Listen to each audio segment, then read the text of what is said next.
Jeremy Corbyn and Zara Sultana have confirmed they are launching a new political party. A new political force, potentially competing with Reform. This is a big moment on the left of politics. As fleets of limousines draw up, and out get large Tory MPs with even larger stomachs wearing dinner jackets. I don't think that's the job of an MP. The job of an MP is to represent their people. Is that the jumper that your mum made? Yes, it is.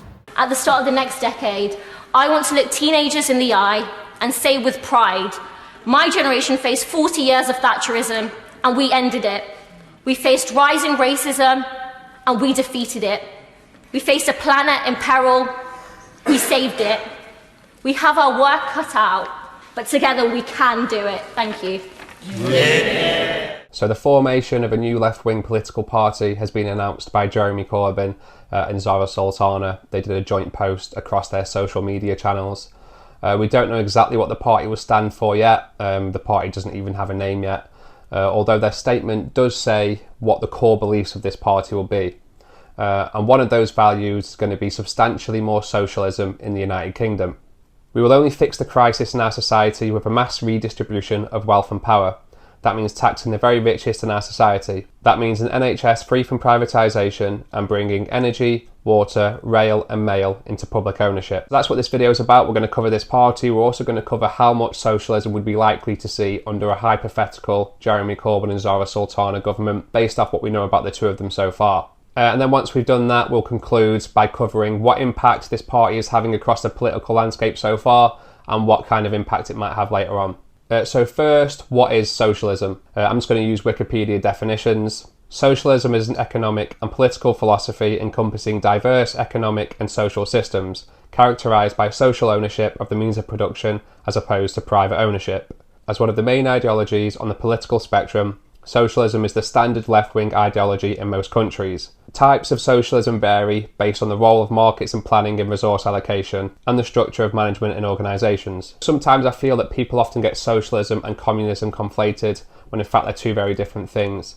So I just want to focus on this part of the definition for a second. Types of socialism vary. So socialism and how much socialism is in a nation can vary, whereas communism is a way of life. So we'll take a look at the definition of communism here, mainly focusing on this last sentence. A communist society entails the absence of private property and social classes, and ultimately money and the state. So yeah, in a communist society, no individuals would own anything. Everything would be owned by the state or the community. And nobody in the UK, including Jeremy Corbyn and Zara Sultana, are advocating for a communist society. They want the same kind of economy that we already have, they just want to see more socialism in it. And the economy we have at the moment is a mixed economy. A mixed economy is an economic system that includes both elements associated with capitalism, such as private businesses, and with socialism, such as nationalised government services. So we already have socialism in the United Kingdom. Our public services were founded on socialist principles. And all party leaders in the United Kingdom, all the main ones, say that they want to keep the NHS and that it's essential to our society. So that means that everybody thinks some socialism is good. Another example would be our education system. I know that different areas might get different amounts of funding and some schools are seen as better than others. It's not absolutely equal. But once a child is in a classroom, regardless of how poor or rich their family is, they're going to have the same teachers, be taught the same curriculum. And if their behaviour is similar, they're also going to be treated the same. That's also socialism. But the relevant question for this video is how much socialism would we be likely to see under a hypothetical Jeremy Corbyn and Zara Sultana government? So what's useful for us is that Jeremy Corbyn was Labour leader for 2 general elections. The last one was in 2019. And lots of the things in that manifesto seem to echo what this new party is going to advocate for. And the 2019 manifesto was more radical than the 2017 one. So we're just going to take a look at some of the things that were announced in that manifesto. Our manifesto sets out how, with a programme that is radical and responsible. So the things that are similar: build 150,000 council homes and genuinely affordable homes a year by the end of the first term, bring the big 6 energy companies into public ownership, bring Royal Mail back into public ownership, bring railways back into public ownership, create a national care service, create a national education service. So that's quite a large renationalisation programme, and it seems it might be quite similar to what this new party is going to advocate for. And the way Corbyn said he was going to pay for these things was by increasing the top tax rate. So earners making £80,000 would then be in the 45% tax threshold, I think at the moment, only people who make £150,000 or more pay that tax rate. He was going to increase the tax on capital gains, so anybody that's selling a home or a property. And there was other changes he was going to make sort of in the business space as well. So whether that would have worked or not, we don't know because it never happened. But what we can do is we can take a look at the reports of 2 economic think tanks and see what they said about Corbyn's manifesto at the time. So the 2 think tanks we're going to look at are the Resolution Foundation and the Institute for Fiscal Studies. So the reason I'm going to take a look at 2 is for balance. Apparently the Resolution Foundation are centre-left, and apparently the Institute for Fiscal Studies are centre-right. I will put the full reports in the description of the video so you can look at them in more detail if you want to. Neither of them are that long. But for the sake of the video, I'm just going to cover the conclusion of each of these reports. So first, this is the Resolution Foundation. Labour's 2019 manifesto is simply huge in the changes it proposes. Individually, many are not out of line with other Northern European countries, but taken together, they're a big change from the plans Labour proposed just 2 years ago and more radical than anything we've seen in the UK for a generation. That is clearest when considering the proposed increase in the size of the state, but it's also true on proposals for deep economic reform. From our labour market to corporate governance and a big increase in public ownership. With high inequality and stagnant productivity, none of us should be satisfied with the status quo. Indeed, there are very strong reasons for thinking that an increase in the size of our state and reform of our economic model are priorities for Britain. But despite having quite so much in it, Labour's manifesto is lacking some crucial ingredients for any would-be government wanting to embark on that journey. First, prioritisation among such a long list of promises would be key. Second, for any economic reform of this kind to last, much broader coalitions for it would need to be built than Labour has currently been able to secure. Third, more honesty about the difficulties involved would be needed. For example, such an agenda would have to involve much more of a focus on wealth taxes. So what's interesting in that report is they mention a list of priorities would be useful and more of a coalition. So I think that's something that this new party could learn from, but before I go into more detail on those, I'm going to take a look at the conclusion that the Institute for Fiscal Studies came up with. So they said, Labour's proposed programme of nationalisation is certainly radical. The 2017 manifesto pledged to nationalise key parts of the energy and water industries and Royal Mail while bringing private rail operating companies into public ownership when their licences expire. The 2019 manifesto repeats these commitments and goes further with a commitment to a state-owned British broadband and to bring the supply arms of the big 6 energy companies into public ownership. I'm just going to jump down to this next part. Paying the right level of compensation to the current owners of these assets would be very important. Too high and taxpayers lose. Too low and it would both directly harm those investors and would also risk depressing future business investment, in particular from foreign investors in other previously nationalised companies. Having greater public sector involvement in water, energy and rail than the UK does at the moment would be far from unusual when compared to other European countries. The biggest questions are over how and how well these industries would be run. And then they reiterate that point in the final sentence.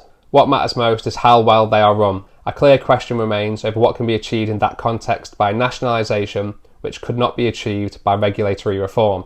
So they both state that the amount of nationalisation that Corbyn suggested in that manifesto isn't that radical when you compare it to other European countries. The reason it's such a big challenge is he wants to do one fell swoop of renationalising all of these industries. And then if that wasn't done well, that could potentially be very costly. From the Resolution Foundation, they said first, prioritisation among such a long list of promises would be key. So a list of priorities would be useful, and if he had a list of priorities, it also might make his suggestions more palatable for people who are sceptical about nationalisation. For example, if he was going to still introduce a national care service or a national education service, maybe start one of those to begin with, because you don't need to buy anything back from anybody. You can just start it and prove the state can run something well. And if you're going to renationalise something, you can maybe start with the train lines because you don't need to buy anything back. You wait for the contract to expire, and then it comes back into public ownership and we could run them ourselves. So you could start with those and prove that you can run them effectively, and then you could talk about buying back the Royal Mail or nationalising any of the big 6 energy companies. Another easy win for them and something they'd probably have a lot of public support for would be renationalising Temps Water. Obviously that's been in the news a lot recently. The company's in huge amounts of debt. They've not really been investing any money into maintaining their infrastructure. They've been releasing a lot of sewage into our water, and you could renationalise Thames Water for free. Fergal Sharkey described how we can do that on Good Morning Britain. All I need to do, if I really wanted to, is actually amend the audit regulations forced water companies to declare the cost of fixing this as a liability on their balance sheet. They all instantly fail the going concern test. And as you remember, water companies cannot go into liquidation. All of the assets automatically revert back to state ownership. I've just nationalised it and it hasn't cost the taxpayer a penny. So that might be an easy win, just to describe how they would do that, because no other political party is advocating for the renationalisation of Thames Water at the moment. So it would be a way to show that you stand apart from other parties. So anyway, that was more about Jeremy Corbyn and what we know about him. Zara Sultana has only been a member of Parliament since 2019. Ever since she became an MP, she's always kind of gone against the grain. I played you a little bit of her maiden speech at the introduction of the video. I'll just play you a little bit more now. Now, I know convention is for maiden speeches to avoid saying anything members opposite will find disagreeable. But I can't do that. Because my generation has only ever faced a future of rising rents, frozen wages and diminishing opportunities. For my whole adult life, I've only known Tory governments that wage war on working class communities like mine. Cutting our services, underfunding our schools and hospitals, saddling me and my generation with tens of thousands of pounds of student debt. So when you see a speech like that, you think that maybe it was inevitable that eventually she would leave the Labour Party. Something else I think that was inevitable was the announcement of a new left-wing party like this that is built on socialist principles. When the Labour Party was founded, mass nationalisation was a part of its constitution. So any time they were in power, they said that's something they will always fight for. However, Tony Blair changed that constitution back in 1997. So this is an article from 2017, so now it's closer to 30 years ago. But 20 years ago today, Tony Blair won a controversial vote to amend Clause 4 of the Labour Party constitution, ending the party's hallowed commitment to mass nationalisation. So the Labour Party's changed. Now it says it's going to embrace the free market and privatisation, and that's what it's continued to do. So it's not really lied to anybody, they're just doing what their constitution states they'll do, which is why I said that the founding of a party like this new left-wing party, was always going to happen at some point. So anyway, before we end the video, let's take a look at the impact that this new party is having so far and what impact it might have later down the line. 18% of Britons are open to considering voting for a new left-wing party led by Jeremy Corbyn, less than for established major parties. So only 18% of people would even consider voting for this new party at the moment. So in this poll, people could give more than one answer. When it comes to voting intentions at the moment, Reform are obviously leading the way. However, the party is much more popular among young people. So 36% of people aged 18 to 24 will consider voting for the party. And it was also recently announced that 16 and 17-year-olds will also be able to vote at the next general election. 16-year-olds will be given the right to vote in all UK elections as part of seismic changes to modernise UK democracy. So it's safe to assume that the percentage of people that will be willing to vote for this party will likely slightly increase once 16 and 17-year-olds start voting in these polls as well. It still probably won't be enough for them to win a general election.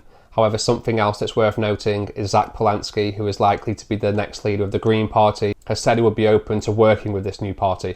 He tweeted, "Anyone who wants to take on the Tories, Reform and this failing Labour government is a friend of mine. Looking forward to seeing what this looks like in practice." So who knows, maybe down the line we'll see some kind of coalition between the Green Party and this new party. And although it's unlikely that even once they were combined they would win a general election, something they can definitely do is influence the Labour Party. So once they advocate for some policies and they start putting ideas forward, if any of those individual policies or ideas become popular with the public, then Labour might start taking some of those ideas on board. The same way after the local elections when Reform did really well, the following day Keir Starmer came out and started announcing changes to the immigration system. So quite clearly they can be pushed, they don't really have an ideology, I think they're just trying to keep most of the public happy. So yeah, it's interesting. I'm interested to see what's going to happen, and let me know what you think.